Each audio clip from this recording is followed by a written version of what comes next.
1 घंटा जब पूरा हो जाए ना समय, तो मेरे को बोल देना बेटा। हाँ बाबूजी, ठीक है, कोई दिक्कत मेरे पास नहीं। हाँ घड़ी नहीं है इस वक्त, ठीक है, ठीक है, ठीक है। क्योंकि इसमें वक्त दिखा नहीं रहा है, और दूसरा होता तो कोई चलो बता देता। ठीक है। नहीं, मैं बोल दूंगी बाबूजी, अच्छा आप चलो, अपनी बात रखें। जी। चलो शुभारंभ करें। हाँ जी। कंटिन्यू। हाँ, चलिए सभी मातृशक्ति को प्रणाम। परम पिता परमात्मा का ध्यान करते हुए सद्बुद्धि और विवेक की उस महाशक्ति महाचेतना माँ गायत्री का ध्यान करें। अज्ञान का तिमिर हटाने वाली उस गुरु सत्ता का ध्यान करें, जो मानवीय चेतना का उत्कर्ष करती है। ओम भूर्भुवः स्वः तत्सवितुर्वरेण्यं भर्गो देवस्य धीमहि धियो यो नः प्रचोदयात्। ओम गुरुर्ब्रह्मा गुरुर्विष्णु गुरुर्देव महेश्वर गुरुरेव परब्रह्म तस्मै श्री गुरवे नमः। अखण्डमण्डलाकारं व्याप्तं येन चराचरं तत्पदं दर्शितं येन तस्मै श्री गुरवे नमः। अज्ञानतिमिरान्धस्य ज्ञानाञ्जनशलाकया चक्षुर्मीलितं येन तस्मै श्रीगुरवे नमः। ध्यानमूलं गुरुर्मूर्ति पूजामूलं गुरुपदं मन्त्रमूलं गुरुर्वाक्यं मोक्षमूलं गुरुकृपा मोक्षमूलं गुरुकृपा। श्रद्धेय मातृशक्ति बहनों, देवतुल्य आत्मिक भाइयों, पिछले सत्र में आपको जीवन विज्ञान यानी हमारा समग्र जो विद्या है जीवन की, जिसको हम आयुर्वेद कहते हैं, आयुर्विज्ञान कहते हैं, माना आयु का संपूर्ण ज्ञान, जन्म से मृत्यु तक अखंड स्वास्थ्य, रोग रहित जीवन कैसा रहे, और रोग शरीर के स्तर पर नहीं, मन और आत्मा के स्तर भी स्वस्थ हो, हमारे पंचकोश भी स्वस्थ हो, सारा तंत्र हमारा स्वस्थ हो, इस विज्ञान के विषय पर आपको विस्तार से बताया। और बहुत अच्छा भी लगा बहनों को, तमाम बहनों को, भाइयों के मेरे पास सीधे भी फोन आए कि हम तो थोड़ा सुन पाए, कईयों को लिंक नहीं मिला, और कईयों ने कहा कि हम इस हफ्ते भर में कम से कम 2-3 बार आपके इस बराबर लेक्चर को सुन चुके, और जितनी बार ये उद्बोधन सुनते हैं उतनी बार नवीनता प्रकाश मिलता चला जा रहा। तो बहनों, पहले जीवन की वो विधा बता दी गई थी जिसके माध्यम से आपको रोग न हो, लेकिन अब आज क्या है कि जब हो गए हैं, हम बिगड़ गए हैं, परेशानियां हैं, पीड़ा में ग्रसित हो गए, तो वो पीड़ा दूर कैसे हो, आज सीधी इस विषय पर हम वार्ता करेंगे। आयुर्वेद में भी, चिकित्सा शास्त्र में भी, सारी विधाओं में, पेथियों में भी एक ही बात कही है कि कब्ज रोग का मूल कारण है। जैसे किसी पेड़ की जड़ होती है तो उसके फल फूल कांटे पत्ती टहनियां बढ़ती है, दिखाई देती है, लेकिन तो वो जड़ क्या है? कब्ज है, यानी पेट में मल का रुक जाना, पेट का ठीक से साफ न होना। जैसे किसी घर के अंदर से पानी निकलने वाला, गंदगी निकलने वाला, कूड़ा निकलने वाला, कीचड़ निकलने वाला, वेस्टेज निकलने वाला, जैसे नाला होता है, और किसी कारण वो नाला जाम हो जाए, तो आप कल्पना करिए उस मकान की क्या हालत होगी। उस मकान की नाली आगे का जाम होते ही पूरे घर के अंदर बदबू आने लगेगी, और धीरे धीरे अगर पानी और मेटेल कचरा फेंकते रहे तो नाली जाम होते होते उस चौक में भी पानी भर जाएगा, मकान में भर जाएगा, कीड़े पड़ जाएंगे, मच्छर मक्खी पैदा हो जाएंगे। तो आदमी क्या करता है? कहता है नाली जाम हो गई, तो क्या करना चाहिए? बोले उसको खुलवाओ, किसी मिस्त्री को बुलवाओ, और बुलवा कर नाली की सफाई कराओ, चौक हो गई है, जाम हो गई। तो कब्ज एक प्रकार का, हमारी 32 फुट लंबी आंतें हैं, आंतों का अंतिम भाग जो अवशिष्ट को, बचे हुए विशुद्ध विषैले पदार्थों को, दूषित पदार्थों को मल के रूप में शरीर के बाहर फेंकता है, जब उसके फेंकने की प्रक्रिया बंद हो जाती है तो उसे हम कब्ज कहते हैं। फिर शरीर में सबसे पहले मलाशय में जब मल रुकता है, आंतों से पेट की प्रातःकाल शौच ठीक से साफ नहीं होता, तो धीरे धीरे आपके अग्रभाग में जो आंतें हैं, जहां पाचन होता है भोजन का, उन उस आंतों में भी मल भरने लगता है, वहां सड़ने लगता है। और वो सड़ा हुआ मल और विकार, जहरीला तत्व, दूषित पदार्थ, आंतों की प्रक्रिया बहनों ऐसे ही है जैसे मुख से कुछ खाते पीते हैं। जैसे किसी भी बकरी के सामने जो कुछ भी आप डालोगे, उसका काम है मुंह में डाल करके निगल लेना। ठीक आंतों के अंदर में सूक्ष्म सूक्ष्म छेद है, जो हमारे शरीर में भोजन का पाचन क्रिया के द्वारा हार्मोन्स मिलकर के जो मंथन क्रिया के द्वारा रस तैयार होता है, वो मुंह की तरह, जैसे मुंह से हम चूसते हैं जल को, रसीले पदार्थों को, ऐसे उस रसों को जो आंतों में तैयार होता है भोजन के पाचन से, उस रसों को चूसने का काम निरंतर आंतें करती है। आंतों को इतनी पहचान नहीं है कि क्या दिया जा रहा है, उनका तो कर्म ही यही है कि जो कुछ उसके सामने आएगा रस बन करके उसको अवशोषण कर लेगी। और अगर रस दूषित हुआ तो वो दूषित को अवशोषित कर लेगी। आज 99% लोग समाज में कब्ज के रोगी है, और उनकी आंतों से वो रस में, और रस से रक्त में, वो रक्त से पूरे शरीर में विजातीय द्रव्य फैलते हैं। तो जितनी बीमारियां मानव की देह में, शरीर में होती है, वो सब कब्ज के कारण होती है। अब कब्ज होता क्यों है? कब्ज कोई एक कारण से नहीं होता। कब्ज के इतने अनेक कारण है, अगर उन कारणों को हमने नहीं मिटाया तो बहनों कोई काम मिटता नहीं है। संसार की कोई ऐसी दवा नहीं बनी, कोई ऐसी पैथी नहीं बनी, ऐसी कोई चिकित्सा पद्धति नहीं बनी जो आपके कब्ज को मिटा दे। कब्ज पैदा आपने किया है, गलतियां आपने की है, आहार विहार का असंयम आपने किया है, अज्ञान के कारण आपने जो नहीं खाना था वो खाया है, तो उस व्यवस्था को ठीक आपको करना ही पड़ेगा। ये जितनी भी कब्ज नाशक दवाइयां आपको प्रचार में मिलती है, कहीं एलोपैथिक की, कहीं आयुर्वेद के नाम पर, सब एक प्रकार से धोखा है। ये तात्कालिक आपके पेट की सफाई करके आराम देते हैं, कब्ज को मिटाते नहीं है। तो अब कब्ज का मूल कारण क्या है, उन कारणों को सबसे पहले बहनों आप जान लो। एक कारण नहीं है, 30-35 ऐसे कारण हैं जिनकी हम दैनिक जीवन में भूलें करते हैं। पहला, जो सबसे बड़ा आहार का अति आहार, यानी भूख से ज्यादा खाना। स्वाद के चक्कर में खट्टा मीठा चटपटा जब कोई भोजन मिल जाता है तो हम भूख से ज्यादा खाते हैं, और बहुत स्वादिष्ट मिल जाता है तो ठूस ठूस कर खा लेते हैं।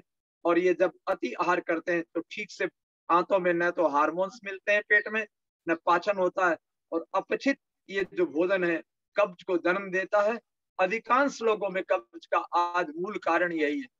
वैसे प्राचीन काल में प्राकृतिक भोजन लेते थे। प्राकृतिक माने आस्वाद, आस्वाद का अर्थ न मीठे का अतिरिक्त स्वाद, न नमक का अतिरिक्त स्वाद।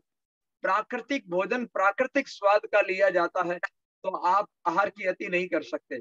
लेकिन चूंकि नमक और ये चीनी मीठा तो जीवन में, और खटाई प्रवेश कर गई है हमारे, तो इसके कारण हम चटपटा बनाते हैं और स्वाद के अंदर में अति आहार करते हैं।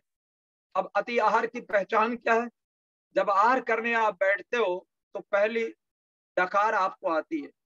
पहली डकार आना इस बात का संदेश है प्रकृति का भीतर से कि आपके शरीर को जितने भोजन की आवश्यकता थी या पाचन की क्षमता थी, उस क्षमता के अनुसार आहार पूरा हो गया, उसी क्षण तत्काल बंद कर देना चाहिए।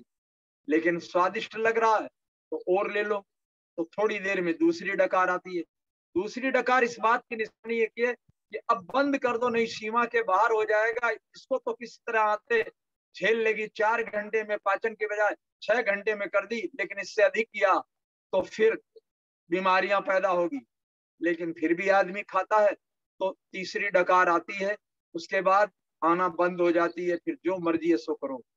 तो बहनों, जो लोग अति आहार करते हैं उनको अर्जिन रोग होता है, अग्नि मंद होती है, और विषैली गैस बदबूदार शरीर से निकलती है, और अधिकांशतः कालरा, हैजा ऐसे ही लोगों को होता है जो अति आहार करते हैं। अति आहार के बाद पाचन क्षमता से अधिक खाना, हमारी पाचन की क्षमता क्या है? सामने वाले ने 3 रोटी खाई, अरे तुमने तो 2 ही रोटी खाई। नहीं, सबकी अपनी अपनी आयु है, श्रम के अनुसार उनका भोजन की आवश्यकता है। तो आप इसमें किसी की नकल न करें, आप अपनी क्षमता के अधिक बिल्कुल न खाएं। और दूसरा है, आज की समस्या क्या है? शरीर जब कोई गाड़ी चलती है तो उसका पेट्रोल खर्च होता है, और खड़ी खड़ी गाड़ी स्टार्ट रहे, कहीं रनिंग न करे, दौड़े नहीं, तो बहुत थोड़ा पेट्रोल लगता है, हल्का फुल्का। लेकिन अगर बहुत तेज गति से आप दौड़ाते हो तो गाड़ी में पेट्रोल खाता है। तो ऐसे ही आज क्या है, शारीरिक श्रम को हीनता के भाव से देखने की आदत पड़ गई है, और व्यायाम हमारे जीवन में है नहीं। तो अगर हम शारीरिक श्रम और व्यायाम नहीं करते हैं तो एक सीमा के बाद हमारे भोजन की मात्रा घट जाती है, और अगर हमने अपने आहार क्रम को नहीं सुधारा अपनी आवश्यकता के अनुसार, तो हमारा शरीर का पाचन तंत्र बिगड़ता और कब्ज हो जाती है। आजकल क्या है, माड़ स्टार्च युक्त भोजन करने की परंपरा बन गई है।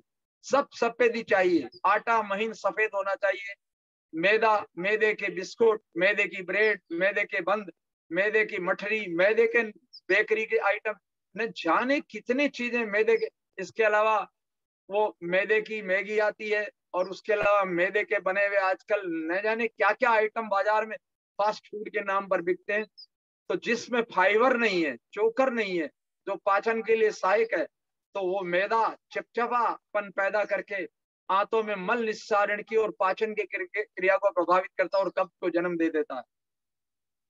अति गर्म मिर्च मसाला, ये उत्तेजना देते हैं आंतों को, अतिरिक्त गर्मी पैदा करते हैं, और जब शरीर में पित्त अति उत्तेजित होता है, गर्मी पैदा होती है, तो बहनों कब्ज हो जाती है, आंतों की स्वाभाविक प्रक्रिया नष्ट हो जाती है। भोजन के साथ पानी का अति प्रयोग करते हैं, लोगों को आदत पड़ी है कि खाने खाने बैठेंगे, गिलास लोटा भर के बैठ जाएंगे और खूब मिर्च मसाला चटपटा खट्टा खाते हैं, उससे दाह और जलन लगती है, तो उस जलन को मिटाने के लिए पानी का प्रयोग करते हैं। कुछ लोग बहुत जल्दी खाने के आदी है और खाते नहीं है, वो मोर की तरह मुंह में डाला और निकला, तो वो गले में फंसता, तो उसको आगे ढकेलने के लिए पानी पीते हैं। तो बहनों, आप तो घर में काम करती हो, किचन में आटा गूंथते हो, तो उसमें अगर पानी ज्यादा डालोगे तो क्या आप रोटी बनाने लायक आटा और लोई बन पाएगी? तो ठीक जैसे नहीं बन सकती, कम पानी में भी नहीं बन सकती, अधिक पानी डालने से भी नहीं बन सकती, एक संतुलित मात्रा है। तो ऐसे ही भोजन के अंदर में हम जो रसयुक्त आहार लेते हैं तो हमें पानी की जरूरत नहीं। लेकिन अगर हमारा आहार जैसे सूखी सब्जियां हैं और रोटी आदि है जिसमें रस की मात्राएं नहीं है और चबाया ठीक से जाए, तो अगर बीच में आवश्यकता लगती है तो 1-2 घूंट पानी पिया जाता है। शास्त्रों में लिखा है भोजनांते विषम बारी, भोजन के अंत में पानी पीना जहर के समान है। दूसरा क्या है, पानी अधिक पीने से भोजन के साथ आपकी पाचन क्रिया बिगड़ जाती है। कैसे? भोजन के पाचन के लिए पित्तों की जरूरत होती है, पित्त निस्सारित होता है, आपके पित्ताशय से पित्त आता है, और आपके लीवर यकृत से हार्मोन्स मिलते हैं, वे मिलकर भोजन के पाचन करते हैं। और जब आपने उस पर पानी डाल दिया, जैसे बहुत मीठी चीज में अगर आपने गिलास भर पानी डाल दिया, कम हो जाता है। और भोजन के लिए पित्त गर्मी है, उस अग्नि से ही पचता है। शरीर में अग्नि कोई चूल्हे की तरह नहीं जलती, अग्नि पित्त के रूप में। और जैसे हमने उस पर पानी पी लिया भरपूर मात्रा में, तो हमारा पित्त की गति, पित्त की क्षमता, उसका तेज कम हो गया, तो भोजन का पाचन नहीं होगा। 4 घंटे का भोजन 6 घंटे में पचेगा और एक समय के बाद भोजन सड़ने लगेगा। प्रातःकाल लोग उठते ही उत्साहपान नहीं करते, बेड टी लेते हैं, यानी चाय पीते हैं, तो लगता है कि उनको पेट साफ हो गया। लेकिन वो क्या है, चाय से पेट साफ नहीं होता। गर्म पानी पीने से या चाय की जो गर्मी है उससे अपान वायु उत्तेजित होती है और उससे पेट साफ होता है। अगर चाय की जगह आप उसी तरह कब्ज के रोगी गर्म पानी का प्रयोग करें, 1 गिलास 2 गिलास, तो उनको वही प्रक्रिया होगी जो चाय के कारण होती। लेकिन क्या है, बचपन से आज तक जिन्होंने आदत नहीं डाली उठते ही पानी पीने की, उषा पान करने की, रात्रि का बासी, आप रात में सोए 9-10 बजे और 6-7 घंटे तक गहरी नींद में आपका शरीर चलता रहा, तो 6 घंटे की शरीर के ताप के कारण प्रातःकाल जल की मात्रा शरीर में कम हो जाती है। तो अगर आपने उठते ही उषापान नहीं किया तो अल्प जल की मात्रा के कारण कब्ज पैदा होता है। तो इसलिए सभी भाई बहनों को उठते ही उषापान करना चाहिए। कुछ दिन निरंतर उषापान से कब्ज से मुक्ति का रास्ता खुल जाता है। उसके बाद चाय, कॉफी, कोल्ड ड्रिंक आदि जो मैंने पिछले सत्र में बताया था कि चाय में इतना भयानक तेजाब है, इतना एसिड है, वो आंतों की अग्नि को मंद करता है, आंतों की पाचन क्षमता को बिगाड़ कर रख देता है। और जिसकी अग्नि मंद हो गई, जिनमें एसिड बढ़ गया, वायु को बनाएगी, गैस बनेगी, तो उनके शरीर में निश्चित कब्ज होगा। और चाय छोड़ने मात्र से आप अनुभव करके देख लो, 7-8 दिन तक मन पक्का करके चाय का परित्याग कर दो और उसकी जगह गर्म पानी पियो, तो आप देखोगे ये कब्ज ही नहीं, शरीर की 90% बीमारियां इस तरह गायब होगी जैसे सूर्य के निकलते ही अंधेरा गायब होता है। फिर चोकर रहित आटा खाने की आदत पड़ गई। आजकल मिलों का, कंपनियों का आटा आता है, उसके अंदर में 6 महीने की तारीख लिखी होती कि 6 महीने सुरक्षित रहेगा। तो बहनों, वो न जमे, उसमें कीड़े न पड़े, उसके लिए रसायन और केमिकल मिलाए जाते हैं, एंटी केकिंग एजेंट मिलाए जाते हैं। वो शरीर में जाकर इतने हानि करते हैं कि आपको हम क्या बतावें। तो आपको घर का या मोटा चोकर रहित, और क्या करती है बहनें, सफेदी के चक्कर में आटा अगर पिसाकर भी मंगाती है तो छान कर चोकर को फेंक देती है, जबकि चोकर ही वो फाइबर है जो शरीर में झाड़ू का काम करता है, आंतों में झाड़ू का काम करता है और कब्ज को मिटाता है। कब्ज वाली बहनें जो कब्ज से रोगी हो गई है, अगर अतिरिक्त चोकर की व्यवस्था करके आटे में मिलाकर उसकी रोटी बनाकर खाएं तो वो कब्ज से मुक्ति पा सकती है। उसके अलावा अत्यधिक तेल, चिकना और ये वनस्पति घी, भैंस का घी, ये सब भारी है, ये गरिष्ठ है, ये पाचन को मंद करते हैं, पाचन में भारी पड़ते हैं और इन भारी पाचन की चीजों के कारण कब्ज पैदा होता है। बिना चबाए जल्दी जल्दी खाने की आदत कब्ज को जन्म देती है। समय से नहीं खाना, अगर भूख लगी और समय की आवश्यकता आपने नहीं खाया तो आपकी अग्नि मंद हो जाएगी। जैसे चूल्हे में आपका ईंधन जल रहा है और निरंतर आप बराबर उसको 2-2 मिनट में जब जरूरत है लकड़ी बराबर दे रहे हो, अगर आप आधे घंटे चूल्हा छोड़कर लकड़ी देना बंद कर दो तो आपकी चूल्हे की आग ठंडी हो जाएगी। फिर उसमें जलाना चाहोगे, लकड़ी डालोगे तो धुआं होगा। जो बहनें, जो भाई समय से अपने भोजन पर नहीं करते और आगे पीछे कभी 1 बजे, कभी 12 बजे, कभी 2 बजे जिनकी दिनचर्या नियमित है, वो निश्चित तौर पर कब्ज के शिकार होते हैं। वो कभी कब्ज से मुक्त नहीं हो सकते। अगर आपसे कब्ज को मुक्ति पानी है तो निश्चित तौर पर आपको अपने दिनचर्या में भोजन का समय निश्चित करना चाहिए, शौच स्नान का और उठने सोने का समय निश्चित करना चाहिए। 25 वर्ष के बाद प्रातः काल का जो ये नाश्ता करने की आदत पड़ी हुई है, ये कब्ज का रास्ता खोल देता है। क्यों? 25 साल तक बालक का शरीर बढ़ता है, मनुष्य का शरीर बढ़ता है। 25 वर्ष हमारे निर्माण काल है, फिर हमारा युवा स्थिर काल है जिसमें हम जवान रहते हैं, फिर हमारी प्रौढ़ अवस्था प्रारंभ होती है, चौथे चरण में वृद्ध अवस्था आती है। तो प्रथम चरण में शरीर का निर्माण होता है तो आहार की बड़ी जरूरत होती है। कहावत है कि बचपन में, जवानी में रुचे सो पचे, यानी जो कुछ खाओगे सब पचेगा। आप बहनों सब अपना जीवन का बचपन याद कर लो। जब आप 24-25 साल की अवस्था थी तब तक न मोटापा था, न कोई प्रकार की परेशानी थी, स्फूर्ति चैतन्यता शरीर में बनी हुई थी और प्रसन्न रहते थे, खूब खाते पीते थे, सब कुछ पता था। और 25 के बाद क्या हुआ? सब कुछ बिगड़ने लगा। उसका कारण यही है, हमने निर्माण काल के बाद हमारी आवश्यकता के अनुसार भोजन का चयन नहीं किया। तो बहनों, 25 वर्ष के बाद प्रातः काल का जो ठोस नाश्ता, पूड़ी, पराठा, ब्रेड, बिस्कुट, चाय, नमकीन, मोगर, पापड़, न जाने क्या क्या खाते हैं, ये सब हमारे कब्ज का मूल कारण है। प्रातः काल के समय में जितना हम पेट को हल्का रखेंगे, खाली रखेंगे, तरल पदार्थ लेंगे, छाछ लीजिए, मट्ठा लीजिए, नींबू का रस लीजिए, मौसमी का रस लीजिए और फलों का जूस लीजिए, है ना, और आप काढ़े लीजिए, सूप लीजिए। खाने पीने की इतने आइटम हमारे आयुर्वेद में दिए हैं कि आप कल्पना नहीं कर सकता। संसार इतने प्रकार के पदार्थ रुचि प्रकृति के अनुसार ऋषियों ने दिए, लेकिन अब हमारे पास तो कुछ नहीं बचा। एक चाय बची, एक कॉफी बची। और उसके बाद ज्यादा कुछ बचा तो कोल्ड ड्रिंक हो गया, आने वालों को पिलाते हैं। यानी हमारे पतन की इतनी गहरी निशानी आ गई, हम इतने अज्ञान के अंधकार में डूबे। अब जूस भी पीते हैं तो कंपनियों का बना हुआ पैकेट का जूस पीते हैं, जिसमें केमिकल पड़े हुए हैं, जहरीले केमिकल पड़े हुए हैं, चीनी पड़ी हुई है, उसके अंदर में प्रिजर्वेशन के सामान पड़े हुए हैं। और उनका नाम तो वो ऐसा रखते हैं आपको बेवकूफ बनाने के लिए कि आपको लगता है रियल जूस, नाम भी रियल रख दिया, तो आप भी सोचते हैं ये जूस तो रियल होगा। लेकिन बहनों, कोई जूस रियल तो वही है जो सीधे आप अपने घर में ताजा फलों से निकाल कर पियोगे।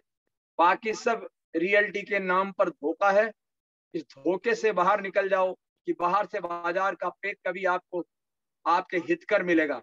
ये जितने भी रियल बनाने वाले लोग हैं, जितने भी आटा बेचने वाले लोग हैं, मैं इन लोगों के घरों में इनके पास जाकर देखा है।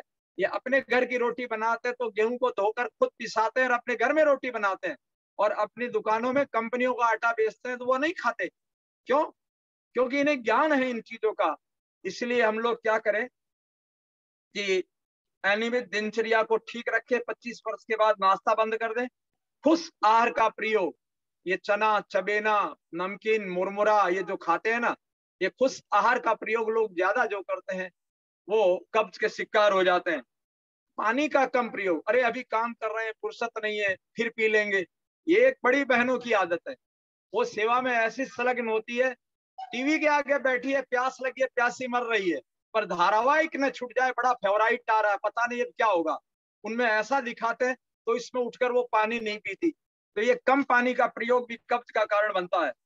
रसों का असंतुलन, शरीर में वात पित्त कफ के जो हमारे तत्व है उनका असंतुलन कब्ज का कारण बनता है। उसके बाद मौसम और प्रकृति के विरुद्ध अगर हम आहार करेंगे तो हमको कब्ज हो जाएगा। आंता अगर कमजोर हो गई आपकी चाय के कारण, अति उपवास, बचपन में हमारे शास्त्रों में दिया है कि 22-23 साल तक किसी भी बालक बालिका को बहुत कड़ा उपवास नहीं करना चाहिए, बहुत भूखों नहीं मरना चाहिए।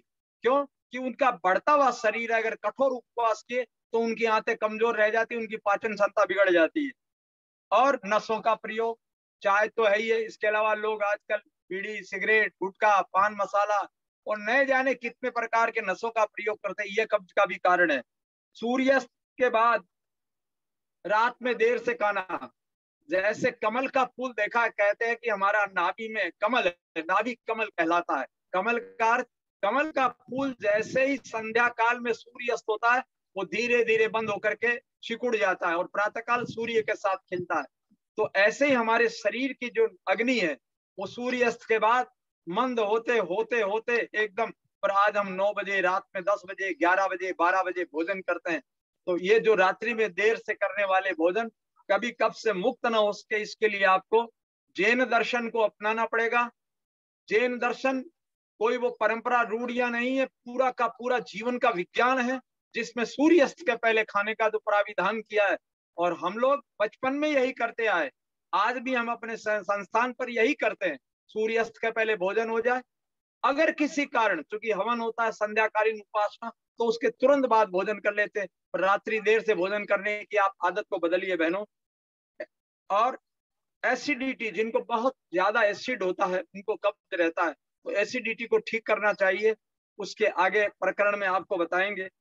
और मानसिक तनाव और भय, जिनको मेंटली टेंशन होता है, भयग्रस्त रहते हैं, डिप्रेशन में रहते हैं, उनके शरीर में नेगेटिव हार्मोन्स तैयार होते हैं, जहरीले हार्मोन्स निकलकर आंतों में जाते हैं, तो आंतों में खुश्की पैदा करते हैं और कब्ज को जन्म दे देते हैं। दूसरा कब्ज का कारण है आजकल की एलोपैथिक दवाइयां, जो तीव्र बहुत तेज एंटीबायोटिक दवाइयां, पेन किलर, ये जितनी भी दवाइयां दी जाती है, ये शरीर में जाकर के इतनी गर्मी पैदा करती है, इतनी वायु बनाती है। और जब वायु बनती है, जैसे कभी आपने देखा होगा जो इंजन चलता है या आपकी टुल्लू पंप चलती है, उसमें जरा सी भी एयर रह जाती है तो पानी को नहीं उठाता, तो कहते हैं इसकी एयर को निकालो। और आपके शरीर में आंतों में इतनी गैस बन जाती है तो फिर आपकी प्रक्रियाएं कहाँ होगी, कब्ज तो होना ही होना है।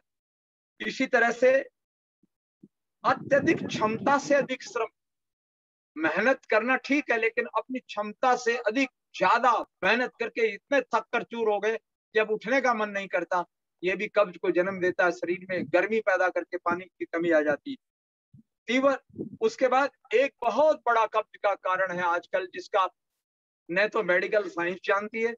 आयुर्वेद ये भारत के प्राचीन विज्ञान में था नाभि का हट जाना। बहनों, ये जो मध्य का हिस्सा है नाभि, अक्सर ये 5 अंगुलियां हाथ की लेटा कर जिसको भी आप देखो नाभि के बीच में ऐसे रखोगे तो वहां धड़कन होगी, स्पंदन होगा, तो ठीक मध्य में आना चाहिए। लेकिन आप लेटा कर जब बहन को देखोगे तो पता चलेगा कि कहीं ऊपर की ओर धड़क रही है, कहीं किनारे धड़क रही है, कहीं नीचे की ओर धड़क रही है, बीच में नहीं है। और जब नाभि हट जाती है तो कब्ज तो होता ही होता है, इसके साथ क्या, अगर नाभि नीचे की ओर आ गई तो पैरों में खड़े रहने की ताकत नहीं रहेगी, चलने का मन नहीं करेगा, बैठने का मन करेगा, और ऊपर के शरीर में खिंचाव आएगा। और नाभि अगर ऊपर की ओर उठ गई तो भयंकर कब्ज होगा, पेट साफ नहीं होगा, नीचे की ओर जाएगी तो दस्त लगेंगे, इधर खाना खाया और उधर शौचालय में भागना पड़ेगा। और इधर अगर ऊपर की ओर उठ गई तो पिंडलियों में दर्द होगा, नीचे के हिस्से में तनाव आएगा और ऊपर का शरीर ढीला हो जाएगा, मन करेगा कि कुछ काम करने का मन, सुस्ती, आलस से। तो ये नाभि का हट जाना किस कारण से होता है? ये चाय, कॉफी, ये एंटीबायोटिक दवाइयां, ये वात प्रधान आहार जिसके अंदर में हम गैस बनने वाली चीजें ज्यादा खाते हैं, केमिकल रसायन की चीजें खाती है, इससे वायु उत्तेजित होती है और नाभि को अपने स्थान से हटा देती है। बहनों, नाभि का विज्ञान इतना बड़ा है। अब आप मातृशक्ति को जानती हो कि जब बालक माँ के गर्भ में होता है तो उसकी नाल से जुड़ा हुआ पूरा का पूरा उसका शरीर रहता है। माता का पूरा रस, रक्त उस नाल के माध्यम से, नाभि के माध्यम से बालक के शरीर में पूरा संचारित होता है। उस वक्त उसका पाचन तंत्र काम नहीं करता, हृदय काम नहीं करता, सीधी नाड़ी संस्थान के माध्यम से माता का रस और रक्त शरीर से सीधे बालक को मिलता है। तो ये केंद्र जहां से पूरे शरीर का नाड़ी संस्थान जुड़ा हुआ है, अगर ये अपनी जगह से हट गया तो आपको बता दे, संसार की कोई पैथी, कोई आपका योग, कोई व्यायाम, प्राणायाम, कोई औषधि, कोई क्रिया, कोई प्रक्रिया आपको कब्ज से मुक्त नहीं कर सकती। बहनों, हमारे पास 100 में से जितने लोग आते हैं 90 वो लोग, हम कुछ नहीं, तुरंत उसका पहले नाभि देखते हैं। कोई पता चलता 30 साल से आ रहा है, कोई 40 साल से आ रहा है, 40 साल से त्रस्त है, दवाइयां खाते खाते परेशान हो गए, एलोपैथिक खाई, होम्योपैथिक खाई, आयुर्वेदिक खाई, और जो कुछ मिला जिसने जहां बताया, पुराने वेद, नए वेद है, नाड़ी विज्ञान, सब जगह भटक लिए, लेकिन नाभि की तरफ ध्यान किसी ने नहीं दिया। और जैसे ही उनकी नाभि ठीक की गई उसी क्षण उठ खड़ी होती है, कहती आज तो बहुत बड़ा आराम आ गया। तो नींद नहीं आती, नींद आने लगती है, शरीर की सुस्ती, कमजोरी चली जाती है। तो इस नाभि विज्ञान को पहले भारत के गांव गांव में लोग जानते थे, इसके विशेषज्ञ थे, आज भी है, आप पता लगाओ, और इस विषय में बहुत विशेषज्ञ रहेंगे। इतनी विधाएं, मंत्र विधा के द्वारा नाभि विशेषज्ञ आज भी यहाँ थोड़े बहुत मौजूद है। तो बहनों, इसका आप सभी लोग अपने लेट कर देखें। दूसरी उसकी विधि व्यवस्था क्या है?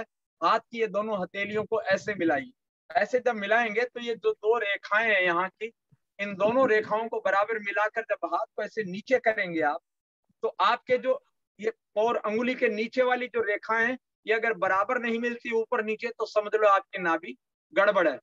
अब इसको सिस्टम को ठीक कैसे करें, उसके लिए बहुत सहज एक योग व्यायाम में बताऊंगा जो अगले क्रम में होगा। उसके करने से बिना किसी सहायता के आपके शरीर की नाभि नहीं, रीढ़ की हड्डी, स्पाइन से लेकर शरीर में जितने सिस्टम है, आज माताओं बहनों को मासिक धर्म से लेकर गर्भाशय संबंधी लोकोरिया की कितनी बीमारियां, कितनी परेशानियां हैं, उनके लिए कितनी दवाइयां, कितनी जांचें, कितने धक्के खाना पड़ता है, और कहीं निदान नहीं मिलता, कुछ आराम आता है। तो बहनों, जो नाभि वाली एक्सरसाइज एक बताएंगे ना, वो एक्सरसाइज आपके इस शरीर की संपूर्ण आदि व्याधि को मिटाने वाली है।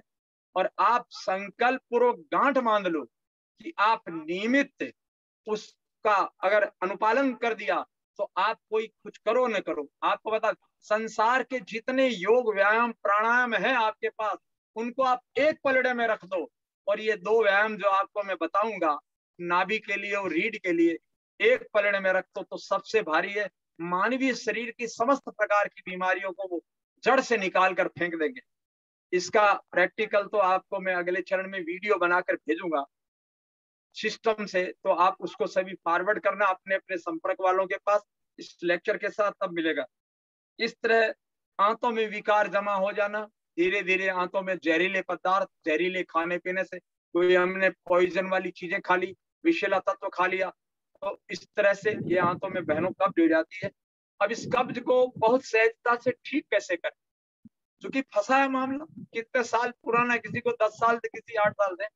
तो बहनों, सबसे पहले तत्काल क्या होता है, इमरजेंसी आती है ना, किसी की टांग टूट जाए तो क्या करते हैं, डॉक्टर प्लास्टर बांधते हैं, और चलने के लिए थोड़ा सहारा किसका देते हैं, लकड़ी का सहारा देते हैं।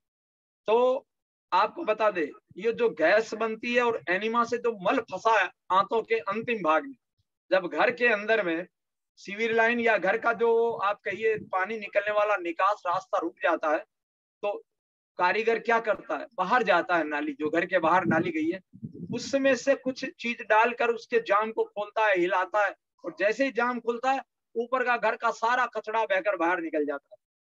तो हमारे ऋषियों ने नेति धोती बस्ती कई क्रियाएं सिखाई थी। तो बस्ती एक प्रकार की क्रिया थी जिसको योग विद्या में बालकों को गुरुकुलों में बचपन से हम लोगों को सिखाया गया। और बस्ती क्रिया के अंदर में हम क्या करते हैं, किसी यंत्र के माध्यम से पानी को गुदा मार्ग से खींच करके और आंतों में घुमा करके और मल की आंतों की धुलाई कर देते हैं, फंसा हुआ मल आदि बाहर निकल जाता है। अब उन क्रियाओं का आज के युग में ज्ञान नहीं, कोई करता नहीं, अजीब लगता है, वो क्षमताएं नहीं है, नॉलेज सिद्ध नहीं है। नदियों का जल जब हम उतरते थे, नदियों में इतना शुद्ध था, उस जल में किसी प्रकार का विकार नहीं था। अब नदियां सारी प्रदूषित हो गई मील और कचरों से। तो बहनों, एनिमा एनिमा आपको मार्केट में, मेडिकल में तमाम एनिमा के यंत्र मिल जाते हैं, जिनको टांग दो ऊपर उठाकर थोड़ा सा 2-3-4 फुट ऊपर, और उसमें कैथेटर पाइप लगा होता है, उसमें आप सादा पानी, एनिमा कोई दवा और उसकी नहीं है, सादा सामान्य जल जो एकदम ठंडा शीतल जल है, गर्म नहीं लेना चाहिए, वो उसमें आप डालो, और उसका नित्य क्रिया में सोच होने के बाद उसको आप गुदा मार्ग में डालकर थोड़ी देर जल को खोल दो, वो पूरा पानी धीरे धीरे आपकी आंतों में जाएगा। तो जैसे आंतों में जाएगा, फैलेगा, तो दीवार में चिपका हुआ, मलाशय में फंसा हुआ और आंतों के अग्रभाग में फंसा हुआ पूरा का पूरा दूषित मल 5 मिनट में आपके शरीर के बाहर आएगा, दूषित वायु निकल जाएगी, और तुरंत इतना आराम मिलेगा जितना आपको 20 साल में कभी आनंद नहीं आया होगा। एनिमा तात्कालिक रूप से उपचार का एक सहायक है। सबसे पहले तत्काल अगर आराम चाहिए, कब ठीक करना है, तो एनिमा लेकर के मल को आप शरीर के बाहर कर दो। उसके बाद आंतों में जो फंसा हुआ चपका, जैसे नाली के अंदर में क्या है, मेन कचरा निकल गया, लेकिन साइड में तो काई और न जाने कितना चपका रहता है उसके अंदर। तो उसके लिए फिर क्या है, आयुर्वेद में एक औषधि है हरड़, एक होती है लघु हरड़ यानी छोटी हरड़, बाल हरड़ कहते हैं जिसको, छोटी हरड़ होती है काले रंग की, जंगी हरड़ कहते हैं, छोटी हरड़ा कहते हैं गुजराती में। तो आप हरड़ का चूर्ण अगर है तो आप रात्रि में 20-25 दिन तक 1 चम्मच गर्म पानी के साथ, 1 गिलास के साथ उसको खा लो, आपको पेट प्रातःकाल साफ हो जाएगा। और मान लो उसके बाद में भी आपको लगता है कुछ नहीं होता, तो दूसरा तरीका है कि रात्रि में आपने भोजन, एक तो समस्या क्या है कि भोजन रात में 9-10 बजे करते हैं, 10 बजे सोए रहे, उसके बाद हरड़ खा लिए 1 घंटे में, नहीं, भोजन के कम से कम 3 घंटे के बाद हरड़ लेना चाहिए शास्त्रीय विधान के अनुसार शोधन के लिए। लेकिन ऐसा होता नहीं, तो जो ऐसी स्थिति नहीं कर पा रहे हैं, 3 घंटे का अंदर टाइम नहीं मिलता, वो लोग क्या करें, प्रातःकाल छोटी हरड़ का चूर्ण 7 दिन सिर्फ लेना होता है। प्रातःकाल शौच आदि से निवृत्त होके आइए और 1 चम्मच हरड़ का चूर्ण फाँक कर 1 गिलास गर्म पानी पी लीजिए। आपको कईयों की जैसे कमजोर है, क्षमता कम है, तो आधा पौना पर 1 चम्मच तक ले, 1-2 बार में आपका पेट साफ होगा। इतना बदबूदार, गंदा, मेला कचरा शरीर के बाहर निकलेगा कि आपकी नाक फट जाएगी। आप सोचो बहनों, इतनी भयानक गंदगी जो आपके आंतों में पड़ी, कितना विष पड़ा, कितना रोग पैदा करेगा। 7 दिन हरड़ का चूर्ण, छोटी हरड़ का प्रातःकाल, अधिकांशतः बहनों को, भाइयों को मैं यही निवेदन करूंगा, या तो दिनचर्या ठीक करे, वो रात में ले, भोजन जल्दी करे, नहीं तो ये प्रातःकाल 7 दिन लघु हरित का चूर्ण ले, और 7 दिन के बाद इसको बंद कर दे। ये खुश्की पैदा करती है आंतों में, सफाई तो कर देगी लेकिन खुश्की आएगी। तो 7-8 दिन 25-20 ml कैस्ट्रॉयल, अरंडी का तेल आप गर्म पानी या गर्म दूध में डालकर रात सोते समय ले लीजिए, ताकि ये चिकना डाल देगा। बहनों, 14-15 दिन की ये प्रक्रिया पूरी करने मात्र से आपका शरीर इतना हल्का होगा, और शरीर में जितनी आपको आदि व्याधि दिख रही है 90% बीमारियां गायब हो जाएगी 14-15 दिन में, जिसकी आप कल्पना नहीं कर सकते। अब उसके बाद फिर खाने का क्रम अगर व्यतिक्रम होता है, क्योंकि समाज में रह रहे हो, कभी मन भी आपके वश में नहीं रहता, इच्छा हो गई खाने पीने की, कोई ऐसी भारी गरिष्ठ चीज मिल गई, क्योंकि आदत पड़ी है, संस्कार पड़े हैं, बदलते नहीं है, तो कुछ खा भी लो, तो एक टाइम उपवास कर लो। और कब्ज को पूरी तरह मिटाने की सर्वश्रेष्ठ विधा है उपवास। आप 2-3 दिन उपवास कर लो। उपवास कर भोजन नहीं लेना है, फल लो, फलों का रस लो, उबली हुई सब्जियां लो, और सबसे बढ़िया तत्काल कब्ज को ठीक करना, मलों को निकालना है, तो आप तो निर्जला उपवास करो, दिन भर रोजा बन जाओ, इस्लाम धर्म स्वीकार कर लो 3 दिन के लिए। यानी प्रातः काल से सायंकाल तक जल नहीं लेना रोजे वालों की तरह, शाम को हल्का फुल्का जल लो, और दूसरे दिन प्रातः काल एनिमा लो, तो आप देखोगे कि गांठों में बंधा हुआ जो फूटा मल था, गांठ बंधकर इतना तत्काल गिरेगा, आंतें एकदम कंचन की तरह साफ कर देगी। जैसे नाली को सुखा दो तो काई जगह छोड़ देती है, ऐसे ही उपवास के द्वारा इस जल न लेने से दिन भर में आंतें मल को छोड़ देती है, मल आंतों से अलग हट जाता है, चपका हुआ हट जाता है, और एनिमा से बाहर निकल जाता है, तो कब्ज में आराम आता है। इसके अलावा बहनों, एक और चीज है जो निरंतर आपको लेने से आंतों में आपकी उस प्रक्रिया को जारी करेगी, वो है बेल का चूर्ण। बेल का सूखा बिल्व चूर्ण आता है, बेल का चूर्ण, अगर इसका शरबत, जैसे ताजा बेल आता है इस वक्त, तो अगर आप उसको खुर्च करके, सीजन में अभी आ रहा है, तो उसको आप आधा पौना, छोटा हो तो एक, शरबत नहीं, उसको आप ऐसे खुर्च करके खाओ, बीज थूको, और थोड़ा जीतनी चाहिए, तो आप देखो कि दूसरे दिन आपके शरीर में आंतों का जितना कचरा है बांध कर बाहर फेंक देगा, और आप खुश हो जाओगे। लेकिन बेल हर वक्त तो मिलता नहीं, तो उसके बाद बेल का चूर्ण आता है, बाजार में मिलता है, सिर्फ बेल के चूर्ण के नाम से कई कंपनियां पीसती है, नहीं तो शांति कुंज हरिद्वार का आता है शुद्ध चूर्ण। आप उस चूर्ण को 1 गिलास पानी में 1 चम्मच घोलिए, और घोलने के बाद उसको ऊपर नीचे, जैसे दूध को ठंडा करते हैं ना, 25-30 बार करिए ये क्रिया, और उसके बाद महीन चलनी या कपड़े से छान दीजिए। मीठा पीने का मन हो, थोड़ा सा गुड़, थोड़ी सी मिश्री या शहद मिला लीजिए, नहीं तो सादा पी लीजिए, और इसको प्रातःकाल खाली पेट लीजिए, दोपहर में 2-3 बजे लीजिए। तो 20-21 दिन इसका निरंतर अगर आपने सेवन किया, तो आपके आंतों से कब्ज सदा के लिए विदा हो जाएगा। फिर आप आहार क्रम का, अपनी दिनचर्या का ध्यान रखें, तो आप कब्ज से मुक्ति पा जाओगे। कब्ज के बाद आज मैंने कब्ज के बारे में मोटा मोटी आपको सारा वो मार्गदर्शन दे दिया, जिससे आप पूरी तरह मुक्त हो जाओ, कहीं किसी जगह भटकने की जरूरत नहीं है। हम आपको जो दे रहे हैं या बता रहे हैं, ये ब्रह्मास्त्र है, अनुभव के रास्ते हैं। इन रास्तों को हजारों लाखों लोगों पर आजमाया हुआ है, और यही एक प्रक्रिया है। नेचुरोपैथी में, प्राकृतिक चिकित्सा में एनिमा का प्रयोग कराया जाता है, और हम कहते हैं अगर डॉक्टरों से, दवाओं से मुक्ति पानी है, तो हर घर में, हर घर परिवार को अपने घर में, अपने शौचालय में एनिमा रखनी चाहिए, क्योंकि आप प्राकृतिक के युग में नहीं जी रहे हो, आप विज्ञान के इस युग में जी रहे हो जो विकृत है। हवा में जहर है, पानी में जहर है, अन्न में जहर है, चिंतन में जहर है, चरित्र में जहर है, और चारों तरफ जहर ही जहर भरा है, मनों में, बुद्धि में, चित्त में, अहंकार में। तो इस जहरीले वातावरण में अगर बचना है, तो पहले कब्ज से बहनों आपको एनिमा रखनी चाहिए।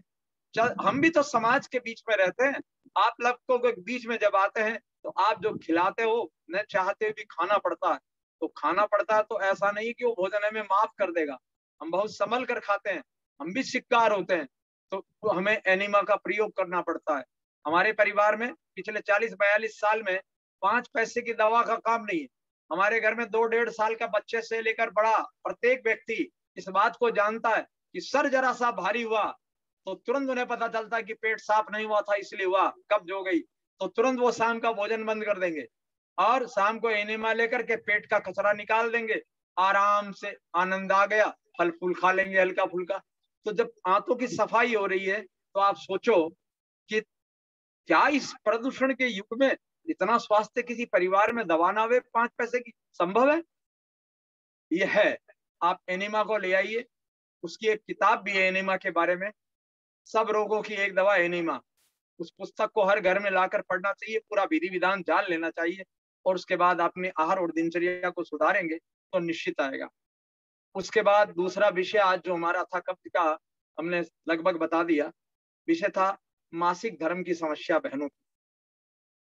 बहनों, जब ये कब्ज बनती है और ये नाभि गड़बड़ होती है, शरीर में एसिडिटी बढ़ती है, गैस्ट्रिक ट्रबल होती है, तो ये जो एसिड बढ़ता है तेजाब शरीर में, बहनों यही हमारे मासिक चक्र को बिगाड़ कर रख देता है। अगर आपने कब्ज और ये ऊपरी उपचार कर दिया तो 100 में से 90% मासिक धर्म की समस्या का समाधान हो जाएगा। और उसके अलावा जो एक्सरसाइज, जो हमने रीढ़ का व्यायाम बताया, वो करेंगे तो आपका नाड़ी संस्थान और रीढ़ की स्पाइन को एकदम ठीक कर देगी। तो उससे क्या होगा कि आपका पूरा शरीर का, आंतों का पूरा, गर्भाशय का, आंतरिक प्रजनन अंगों का जो है सिस्टम पूरा का पूरा जो गड़बड़ा गया वो ठीक हो जाएगा।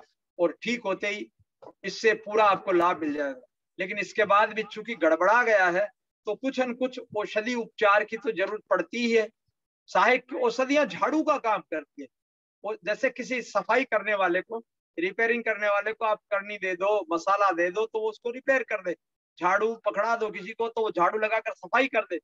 तो सहायक है औषधियां। औषधियां इतनी सहायक है कि जो विकार आ गया है कमजोर, एक तो विकार, एक है शोधक जो शोधन कर दे, एक जो कमजोरी आ गई उसको दूर कर दे, और जो हमारे शरीर में हार्मोनल कमी हो गई है उसकी पूर्ति कर दे ताकि हमारी समस्या का समाधान हो जाए। तो मैं कुछ चीजें आपको बता रहा हूं बहनों। कपास का डोडा, ये रुई का जो कपास लगती है उसका डोडा होता है, हरे रंग का पेड़ पर लगता है। और अमलतास का एक फल आता है, फली होती है जिसमें पीले फूल लगते हैं, लंबी लंबी फलियां होती है। वैसे किराना जड़ी बूटी वाले के यहाँ मिलता है अमलतास का गूदा। कपास का डोडा 40 ग्राम, अमलतास का गूदा 15 ग्राम, और एक गुलबन फसा बोल करके एक जड़ी बूटी आती है हिमालय की, बहुत ताकतवर होती है, 15 ग्राम।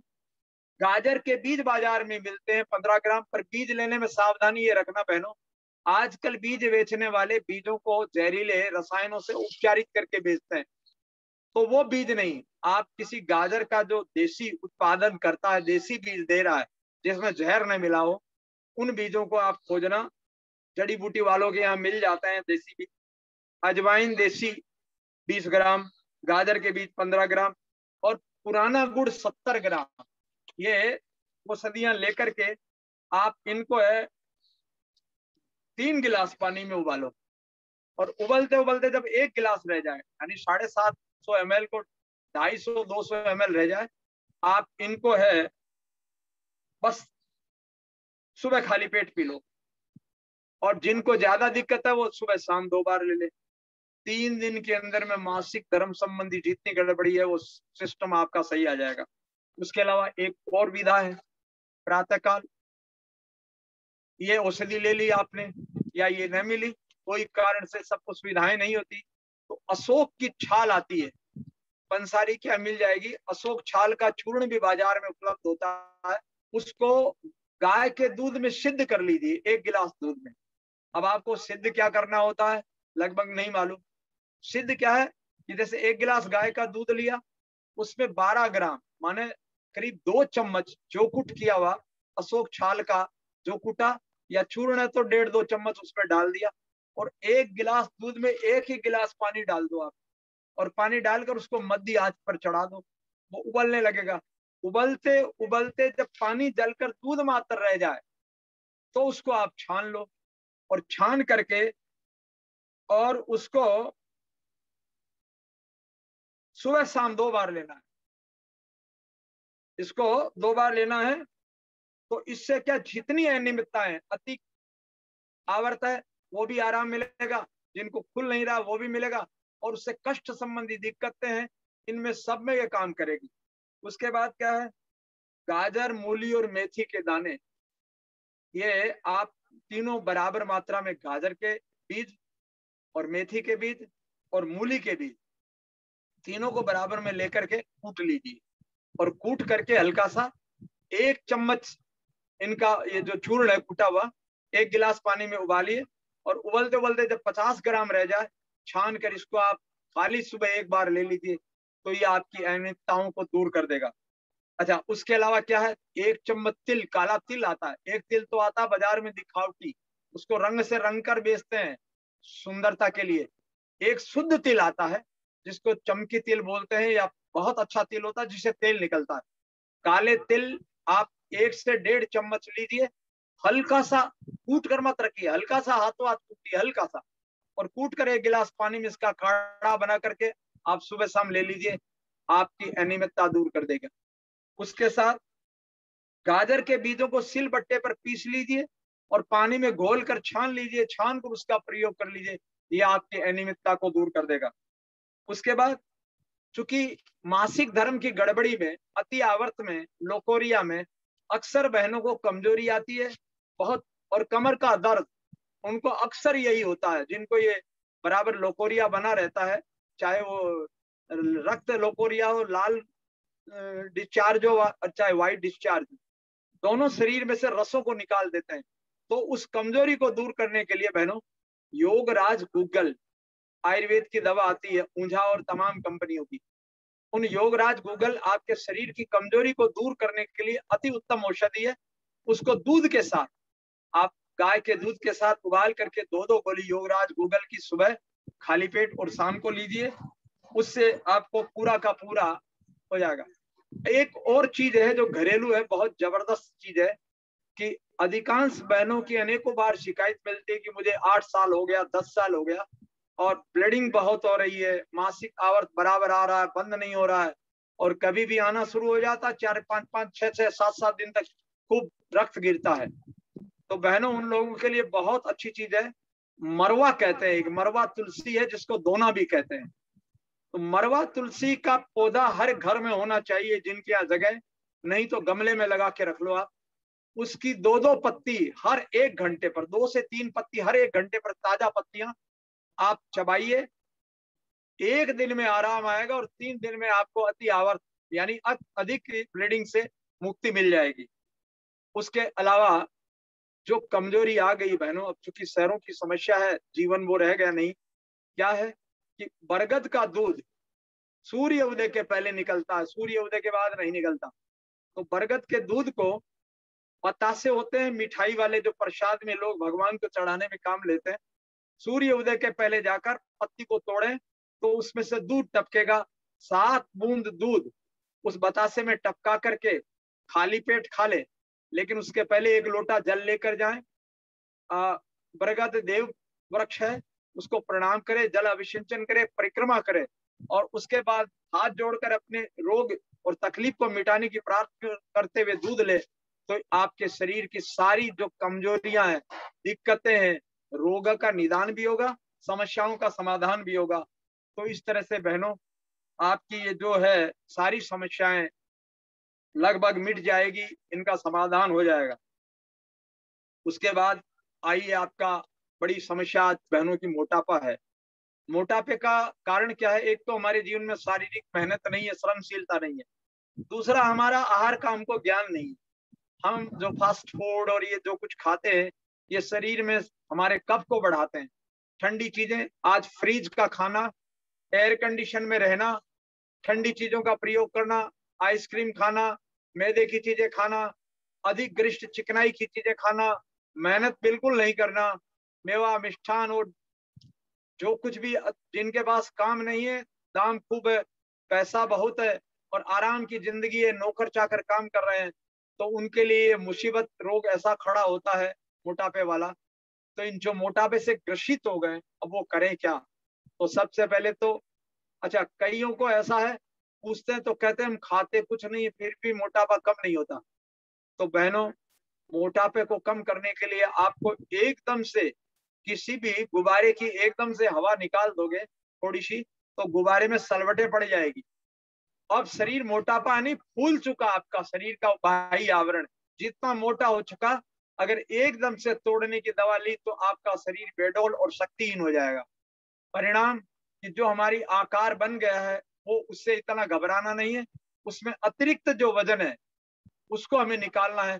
तो बहनों, सबसे पहले वजन कम करने वाला, मोटापा घटाने वाला बहुत अच्छा नुस्खा है गाय का ताजा गौमूत्र, देसी।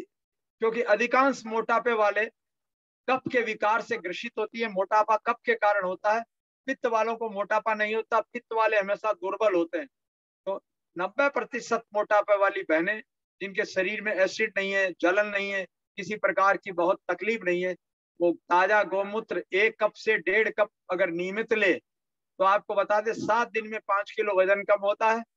और शरीर में इसको गौमूत्र प्रातःकाल लेते ही 10 से 15 मिनट में पेट की सफाई होती है, यानी शौच लैट्रिन के लिए जाना पड़ता है और पूरा का पूरा उससे साफ हो जाता है। पर अब जिन्हें मोटापे से मुक्ति पानी है, हो गया है, बाकी दिनचर्या जो मैंने बताई उसका मोटापे के साथ पूरा संबंध है। तो आप उतना अनुपालन करोगे तो मोटापे की स्थिति से उसी से मुक्त हो जाओगे। फिर भी मोटापे के लिए त्रिफला आता है बाजार में, उसका काढ़ा बनाना है। 1 चम्मच 1 गिलास में उबालिए और 50-40 ml जब रह जाए तो उसको छान कर रख लीजिए। आधा काढ़ा है, उसके अंदर में 100 ml गौमूत्र मिला दीजिए और उसको खाली पेट ले लीजिए। दूसरा उसको है खुराक, आप शाम को भोजन के 1 घंटे पूर्व ले लीजिए या मध्याह्न में जब आपका आहार क्रम लेना हो तब ले लीजिए। तो इससे आपकी चर्बी धीरे धीरे घट करके आपका शरीर स्लिम होता चला जाएगा। साथ में योग, प्राणायाम और बेस्ट व्यायाम है चक्की चलाना। आजकल आपके गुजरात में मैंने देखा है, घरों में, अच्छे अच्छे घरों में बहनें जो जागरूक हो गई है, जाग गई है, वो चक्की चलाना प्रारंभ कर दिया। सिर्फ दूसरा उसका उपचार है त्रिफला, जिसमें त्रिफला बना बनाया था त्रिकटु। त्रिकटु में पीपल, सौंठ और काली मिर्च और सेंधा नमक, इन सब का समान भाग चूर्ण, यानी त्रिफला अगर 100 ग्राम तो 100 ग्राम त्रिकटु और उतना ही उनमें सेंधा नमक डालकर उसको बनाकर रख लीजिए। और ये शहद के साथ या सरसों के तेल में मिला करके सुबह खाली पेट 1 चम्मच चाट लीजिए। आप एक बार लेना है, इससे आपका मोटापा धीरे धीरे घटता चला जाएगा। हर्ड का चूर्ण 12 ग्राम और नमक 2 ग्राम, अभी हर्ड बताई मैंने पिछले। बड़ी हर्ड का हरितकी का चूर्ण 12 ग्राम और उसमें 2 ग्राम नमक मिला करके आप रख लीजिए और सुबह, दोपहर, शाम 3 बार दिन में गर्म पानी के साथ इसको लीजिए। ये आपके शरीर में बढ़ी हुई फैट को, चर्बी को छांट कर रख देगा।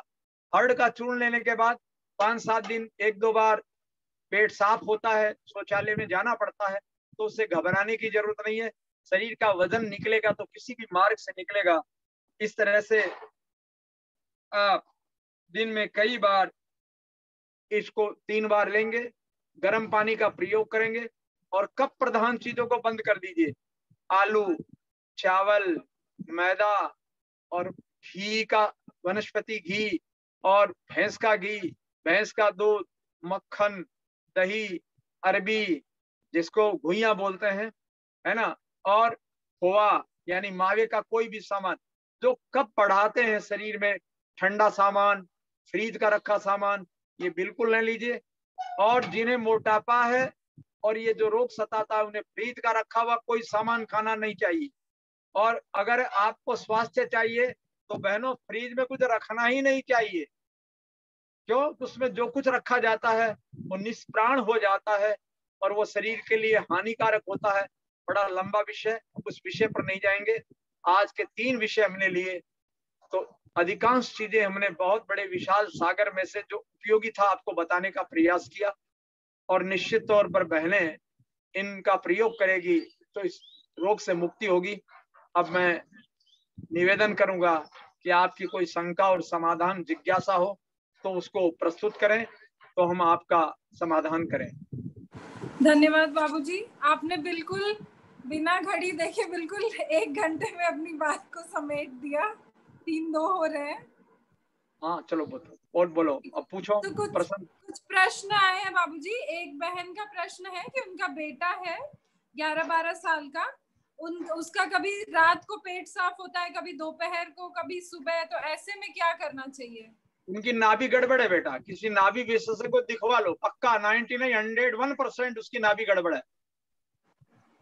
जी मैंने नाभि वाला विज्ञान बताया ना, स्पंदन देखने जी वाला, वो जी देखो, जी हाथ की हथेलियों से देखो, और नाभि गड़बड़ हो गई है तो एक्सरसाइज पे मैं भेजूंगा वीडियो आपको बना करके, वो सबको फॉरवर्ड कर दो।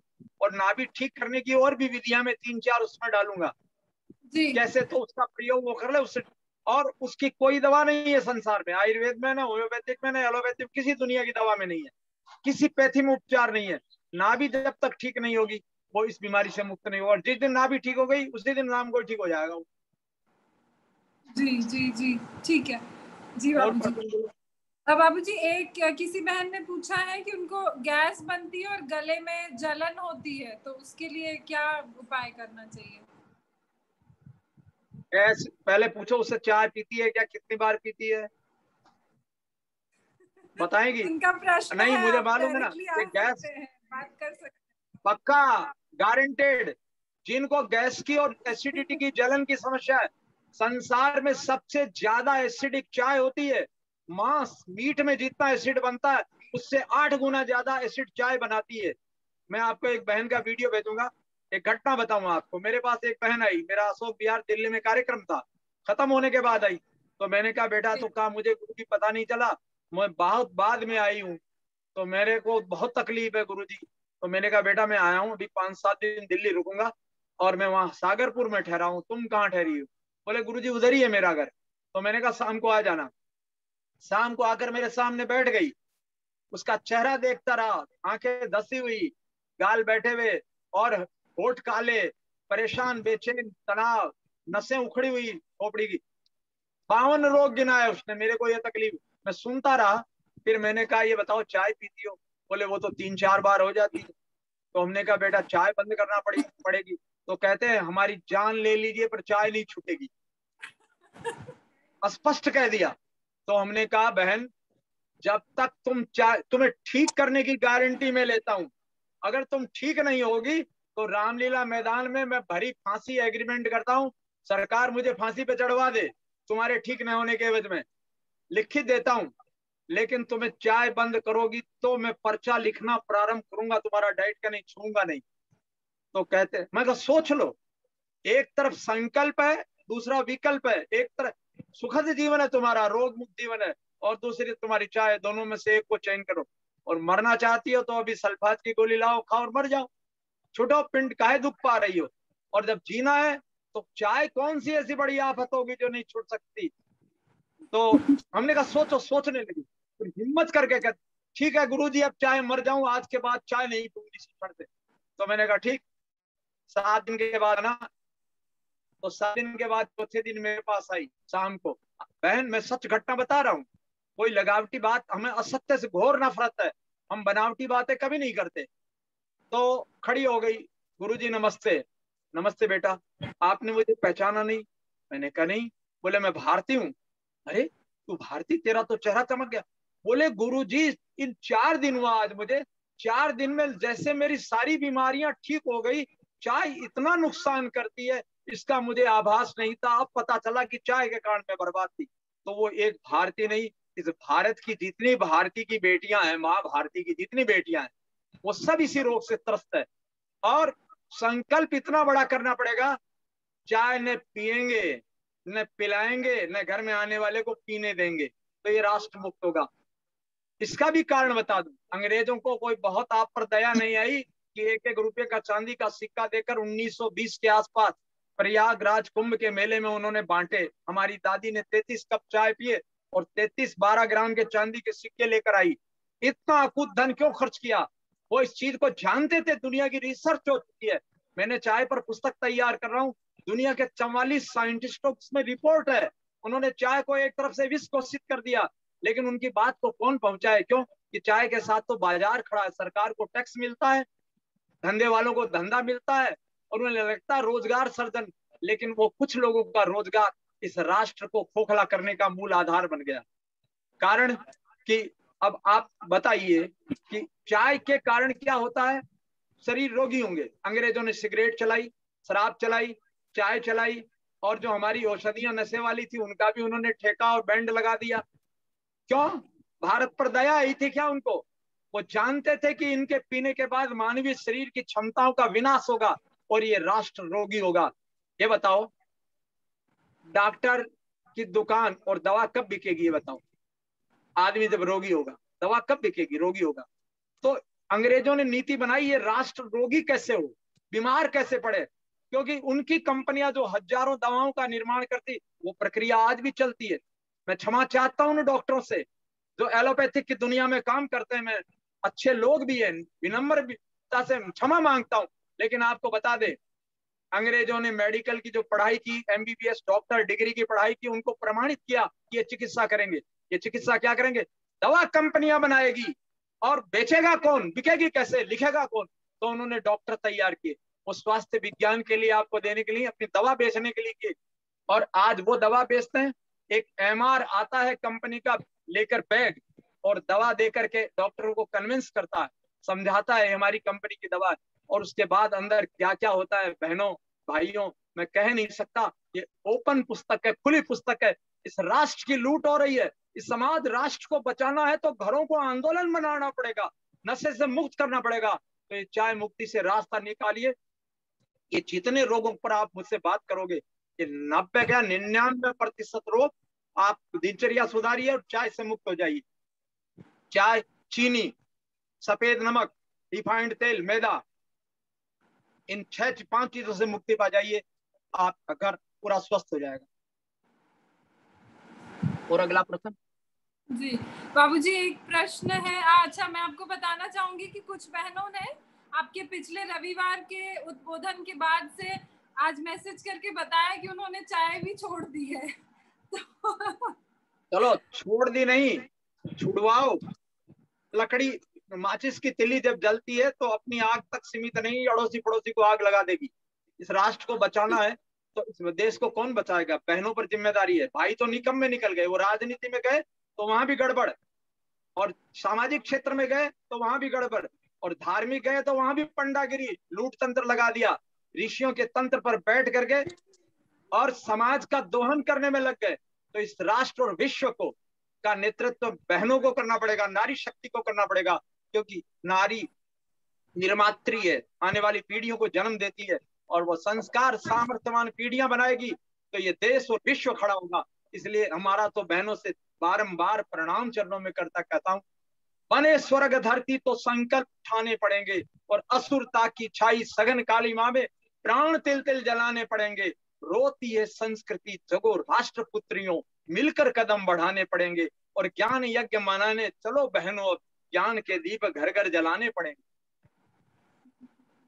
हम बदलें तो युग बदले, हम सुधरे तो युग सुधरे। इसी सूत्र के आधार पर विश्व का परिवर्तन होगा, और जिसने हमें उद्घोष दिया, उसका जो सपना था मानव में देवत्व का उदय और धरती पर स्वर्ग, इसी से साकार होगा। इसके अलावा कोई विकल्प नहीं है। लच्छेदार भाषण मंचों पर बैठकर देना बहुत अच्छा लगता है, बड़े शानदार दिखते हैं, मेकअप करके बड़े सज करके जाते हैं, लेकिन वे जब उतरते हैं ना मंचों से विद्वान लोग, तो जमीन पर नंगे हो जाते हैं। उनके चिंतन और चरित्र को देख करके आज बदलाव क्यों नहीं आया समाज में? कि वो स्वयं नहीं जीते, उसमें जीते नहीं है, समाज को दिखाते हैं। इसलिए मैं कह रहा हूं, अपने आप को जलता दीपक तैयार करो। एक दीपक से अनेक जलेंगे तो संस्कार का अंधकार दूर होगा। और बोलो बहन। बाबूजी, एक प्रश्न आया है कि रात को नींद नहीं आती है, तो नींद अच्छी नींद नहीं आती, 2 कारण है नींद के। एक तो घर में झगड़ा वगड़ा होता होगा, पारिवारिक तनाव, वो नींद न आने का कारण होता है। दूसरा है कि हमारे शरीर में जब बीमारियां होती है बेटा, तब नींद नहीं आती, परेशानियां हैं, दर्द है और है। तो एक बढ़िया है तो बाकी दिनचर्या, एक तो उनको एनीमा की व्यवस्था करा दो तत्काल, चूंकि उनको गैस बहुत है, वो गैस चढ़ती है, नाड़ी संस्थान को विकृत कर देते, उससे नींद नहीं आती। तो एनीमा का प्रयोग बराबर करें, या हर्ड वाला मैंने जो विधान बताई उसका ले। गाय का घी उनके नाक में डलवाओ सोते समय 5 से 10 बूंद। और एक औषधि है नींद के लिए बहुत बढ़िया, यानी एलोपैथिक दवा की बात नहीं करता हूँ, सर्पगंधा पट्टी आती है, शांति कुंज हरिद्वार की बनी और कंपनियों की भी है। सर्पगंधा का चूर्ण आता है, इसको रात्रि सोते समय 2 बट्टी खा ले दूध के साथ।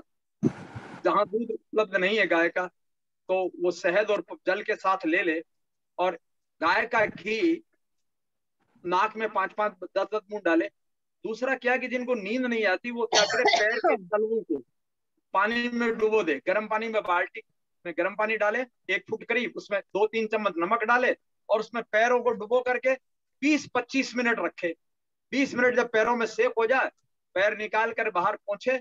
और फिर क्या है कि अगर बहन के घर में कोई सहायक हो, सहयोग करने वाला, तो वो लेट जाए और वो सरसों या तिल के तेल को गर्म करके गहरी मालिश कर दे सोने के पहले। तो जब गहरी मालिश करेंगे ना, तो और उसके बाद घी डालेंगे तो तुरंत नींद आ जाएगी। इसके अलावा जो रीढ़ का व्यायाम मैं बता कर भेजूंगा बहन, आप सोने के पहले उस व्यायाम को 50-50 बार करोगे और जैसे ही उसको बंद करके शवासन करोगे, आप गहरी नींद में चले जाओगे बिना किसी दवा के। जी जी बाबूजी।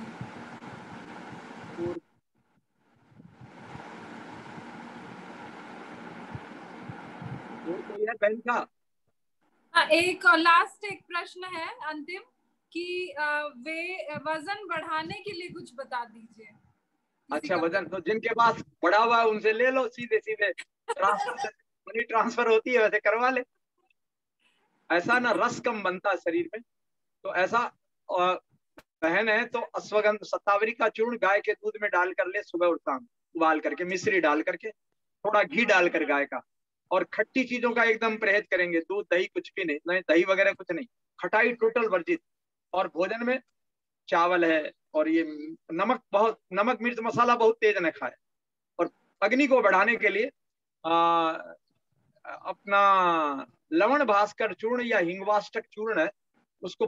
अच्छा, एक चीज है, सौंठ और अजवाइन, सौंठ और अजवाइन, यानी सौंठ 1 भाग, अजवाइन 2 भाग, इसका चूर्ण बना के रख ले और भोजन के आधे घंटे पहले गर्म पानी से उसको खा ले, निगल पी ले आधा चम्मच। और उसके बाद आधे घंटे बाद भोजन करेंगे तो अग्नि वर्ध हो जाएगी। और भूख से ज्यादा बिल्कुल न खाएं, पौष्टिक आहार का ध्यान रखें, केला और शहद खाएं, वजन बढ़ाने के लिए सबसे बढ़िया चीज है ना, खूब बढ़ेगा। और प्रसन्न रहे और शीशे की मानसिक साधना करे, शीशे के सामने बैठ जाए अकेले कमरे में और देख तू मोटी हो रही हूँ, मोटी हो रही हूँ, देखो मेरा आज चेहरा खिल रहा है। ये हंसी की बात नहीं है, मजाक नहीं है, हमारे यहाँ मानस चिकित्सा का पूरा विज्ञान है। उस विज्ञान की भाषा में दे रहा हूँ। आदमी जो जैसा सोचता है वैसा करता, वैसा बनता चला जाता है, नियम है प्रकृति का। जैसे हम अभी क्या है, कोविड फैला और कोविड में बहुत लोग मरे। कोविड का इतना हल्ला सरकार से लेकर दुनिया ने कर दिया, जैसे हाहाकार मचा दिया। हुआ कि नहीं हुआ उसके पहले ही डर से लोग परेशान थे, जैसे पता लगा पॉजिटिव हो गए, आधों की जान वैसे ही निकल गई। सूरवीरता रखनी चाहिए, हमेशा नेगेटिव को हटाओ, पॉजिटिव सोचो। इस धरती पर असंभव कुछ नहीं है बेटा, मानव जब जोर लगाता है पत्थर पानी बन जाता है। ये कहावत चलती थी, तो पत्थर पानी बना सकता है तो शरीर का परिवर्तन तो हमारे विचारों पर होता है। और क्रियाएं हमारी, मंत्र साधना कर लें, गायत्री महामंत्र की उपासना करें, ध्यान की साधना करें, मेडिटेशन में अपना ध्यान करते हुए अपने ओज में तह चेहरे को देखे, उगते सूर्य के सामने बैठ जाए 5 से 15 मिनट और ध्यान करे कि सूर्य का अनंत तेज मेरी ओर आ रहा है और मेरे शरीर में प्रवेश कर रहा है, मेरे शरीर की कमजोरी दुर्बलता दूर जा रही है और मेरा शरीर हुष्ट पुष्ट हो रहा है। उसका वो दर्शन करेंगे तो मोटापा बढ़ता चला जाएगा। अनेकों विधाएं, अध्यात्म का ऐसा क्षेत्र है जिसमें अनेकों विधाएं पड़ी हुई है। उन विधाओं का हमारा दुर्भाग्य क्या है, हम उनसे वंचित हो गए। धर्म का जो क्षेत्र था वो व्यापार हो गया। धर्म के नाम पर जो बैठे हैं उनका एकमात्र कार्यक्रम है हाउ अर्न मनी, कैसे बने धनी। एक ही सूत्री कार्यक्रम रह गया, जनता का धन। यानी जितने लोग हैं संगठन संस्थाओं गुरुओं से और जुड़े हुए, लगभग ऐसे महान तपस्वी युग ऋषि को छोड़कर मुझे जो देखने को मिला है, इस युग में भी बड़े ऋषि है जो तपस्वी, महान तपस्वी है संसार को देने वाले, लेकिन अधिकांश का ध्यान रहता है कि चेले की जेब का पैसा मेरी जेब में कैसे आए। कपटी गुरु, लालची चेला, दोनों नरक में ठेलम ठेला। तो ये चल रहा है दुनिया में। ऐसे में क्या है ना कि हमें सही मार्गदर्शन के लिए हमें स्वाध्याय करना पड़ेगा। एक बात और बताना चाहूंगा कि बहनों से, कि बहनों चाहती है कि थोड़ा सा, हम कहते हैं इस ज्ञान के महासमुद्र से हमने आपको कुछ बूंदे फेंकी है तो आपको इतना अच्छा लग रहा है ये कुछ बूंदें आपके जीवन की समस्या का समाधान करती है।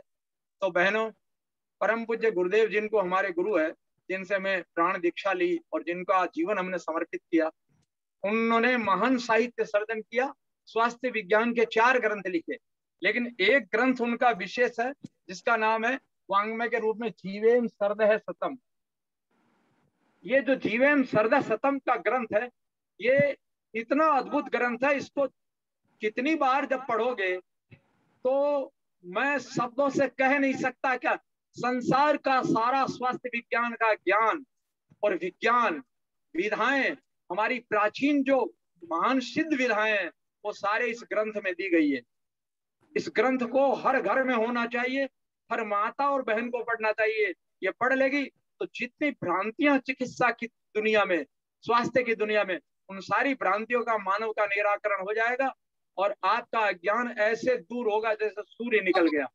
इसको मैंने अनेकों बार पढ़ा है, बार बार मैं पढ़ता हूँ, और हर एक माता बहन को तो जरूर पढ़ना चाहिए, क्योंकि अगर इसको पढ़ लिया तो आपको समझ लीजिए आपका घर का स्वास्थ्य क्या होगा, अखंड होगा। आपकी सारी स्वास्थ्य विज्ञान की भ्रांतियां टूटेगी।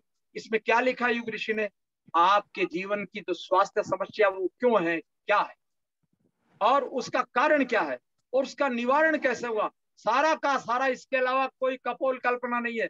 आयुर्विज्ञान के महासमुद्र को निचोड़ करके ऋषि सत्ता ने जैसे दूध को मथ कर कोई माँ मक्खन तैयार करके गरथपा कर घी बना कर देती है कि सीधे दीपक में डालो प्रकाश पैदा हो जाए। तो आप कहाँ बहनों आयुर्वेद के इतने विशाल महासागर को मथोगे। 40 साल से हम अध्ययन कर रहे हैं हम लोग, तो उस महाग्रंथ का जो नवनीत मक्खन और घृत इस ग्रंथ में विद्यमान है, ये ग्रंथ हर घर में होना चाहिए।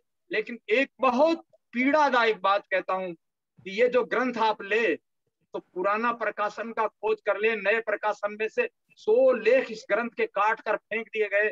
अब उन बुद्धिमानों को क्या समझ में नहीं आया, दाम बढ़ गए तो दाम बढ़ा देते, लेकिन उन ऋषि के इन विचारों को, महान ज्ञान को काट कर फेंक दिया, उसके विचारों की हत्या हो गई है। हमें बहुत पीड़ा है। आप प्रयास करें, आपको प्राचीन का पुराना ग्रंथ मिले, वो लीजिए पुराना एडिशन, तो आपका कल्याण हो जाएगा।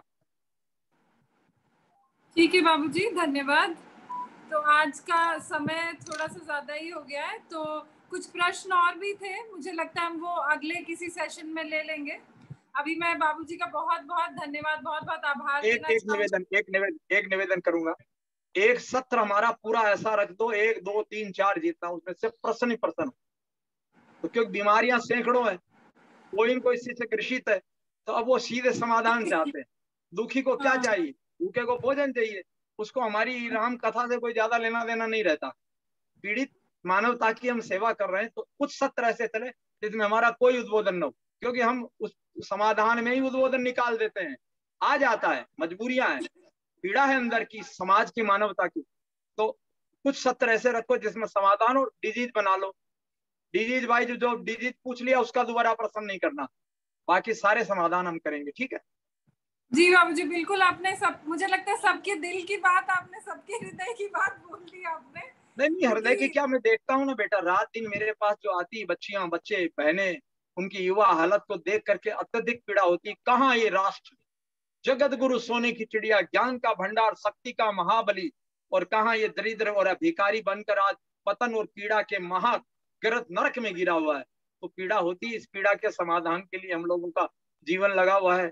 अब जितनी सांसें भगवान ने दी है, सेवा करते चले जाएंगे आराम से, पीछे यादें रह जाएगी बेटा। ठीक है बाबूजी, बहुत बहुत धन्यवाद, बहुत अच्छा लगा। मतलब बिल्कुल मुझे लगता है 1 मिनट भी ऐसा नहीं गया जब हम लोगों का ध्यान बटा हो या इधर उधर ध्यान कहीं भटका हो। आपने इतना समय दिया, पिछले हफ्ते भी, आज भी पूरा समय दिया, इसके लिए मुझे लगता है हम सभी हृदय से बहुत आभारी हैं। और मैं सबसे यही अनुरोध करूंगी, रिक्वेस्ट करूंगी कि बाबूजी ने जो इतना समय दिया है, हम लोग उसका गुड यूज, उसका बेस्ट यूज तभी कर सकते हैं जब उनके बताए हुए सूत्रों को अपने जीवन में अपना लें। एक बात मैं और बोलूंगा, बीच में बोलूंगा, ये जो रिकॉर्डिंग्स मिल रही है ना, ये उस महाज्ञान के समुद्र का मक्खन है। तो इसको ऐसे नहीं, बड़े टीवी स्क्रीन पे लगा करके विधिवत और पूरे परिवार के साथ बैठकर सबको देखना चाहिए। और एक नहीं बार, 5 बार, बार जब आप देखोगे तो आपका प्रकाश पैदा होगा। ये ऐसा ज्ञान नहीं है कि सुना और बहुत बढ़िया लगा, आपके जीवन का कल्याण करने वाला है। आपकी मेधा स्मृति इतनी तेज नहीं है कि आप एक बार में ग्रहण कर लो। जी तो जी इसलिए 5 बार 7 बार जब आपका मन बने बार बार देखिए, परिवार को दिखाइए, तो मैं निश्चित तौर पर कह सकता हूँ कि आपके जीवन का ये कल्याण कर देगा। जी बिल्कुल। और मैं तो ये भी कहूंगी कि अगली बार से आप लोग, पता नहीं कितने लोग डायरी और पेन लेकर के बैठते हैं, लेकिन एक एक सूत्र अगर आप लिख लें तो वो भी बहुत काम के होंगे। रिकॉर्डिंग दे दो, लिखने की स्थिति नहीं, रिकॉर्डिंग भेजो सबको और इसको हाँ फैला हाँ, दो रिकॉर्डिंग। सोशल मीडिया में, नहीं जाने करोड़ों लोगों का भला होगा। जी जी जी, नहीं वो तो उपलब्ध करा देते सभी हैं। बहनों को प्रणाम करता ठीक, हूँ, मातृशक्ति धन्यवाद। को। कुछ कड़वा निकल गया, सबसे क्षमा चाहता हूँ। ओम शांति। धन्यवाद, निशा जी ने भी नोट किया है, थैंक यू दिखाने की। ठीक है, चलिए धन्यवाद बाबूजी, हम जल्दी ही फिर मिलेंगे। सभी का आभार, प्रणाम। प्रणाम प्रणाम।